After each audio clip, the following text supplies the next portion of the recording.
Give you a real quick, or try to be reasonably quick, finale of this painting. I apologize. I did, and I was afraid of this. I got a little carried away as I pulled away from the video, struggling with getting Andrew's shape in, and then noticed I had Chase's drawing wrong. So, you know, this is pretty complex. There's a lot of information going on in this painting, not just four figures. A little more detail, than this one in the figures, at least, because Matthew, even though there's three figures, a few strokes, not as much with Peyton. There's a lot more detail here, and of course it's a bigger painting, more information. Unlike, you know, when I did Bella, the background, the flooring, basically the effort was, you know, 95% her. This is different. There's a lot going on here, but struggle with the shapes, but I believe I got them. The other thing was, as I go through my checklist, which is the drawing right? Because I kept struggling here. Is the drawing right? And that took a while, but once it was done, it still did not read correctly. And the reason was, it was my next, or I guess my third checklist item. Is the drawing right? Yes. Shapes. Are the values right? Yes. Are the edges right? And I had him looking like a sticker a little bit because I had so much negatively painted up to him when I would put paint down.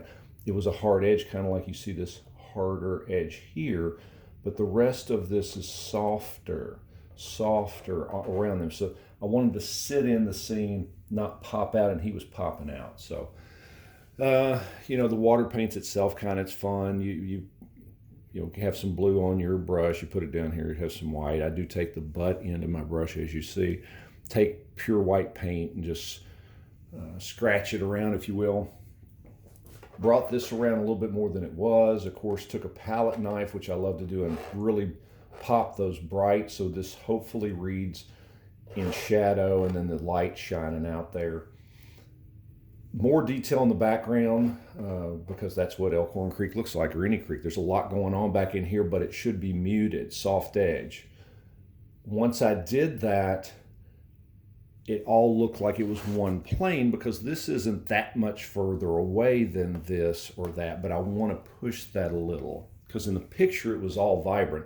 Even up in here there was tons of highlights, very bright, which makes sense, but I don't want you looking up here, right? I want you staying down in here. So up in this top area, I have just hint of light going on up here, but I'm not smashing highlights. I don't want a lot of contrast in detail. This as well was something I chose to do. It's actually in the bigger photo. So the actual photo I took that day, they're much further away than this. The scene's real big. I've narrowed it down, and just off the edge of this rock bar, there is a tree, big tree. I have in the picture the base of it, and then these leaves. I chose to bring those down here just to push this back further. I took white and blue paint, got a lot of it out of my brush, and I scumbled all of this lighter blue from left. You see, and it fades and it kind of disappears, and then it's warm here. So that's what I love about acrylics. I painted, if you recall, all of this about the same detail. It was about the same distance, same warmth, everything.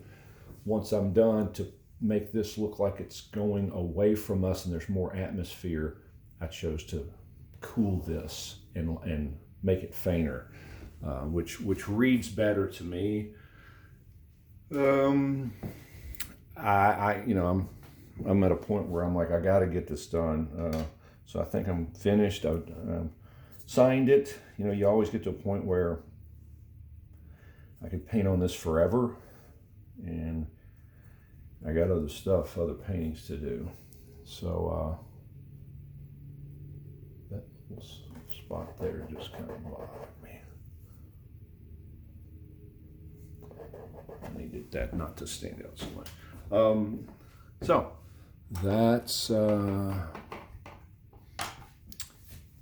that's that one. I do apologize that I took off. Again, I knew once I started painting this and I'd put wet paint down that while I needed that to dry, I would come over here and paint some other stuff. And then I'd come back here and then I noticed Chase was wrong. So I'd put wet paint down. I needed it to dry so I could negatively paint into it. So I went up here and before I know it, the scene comes together and it was pretty much done.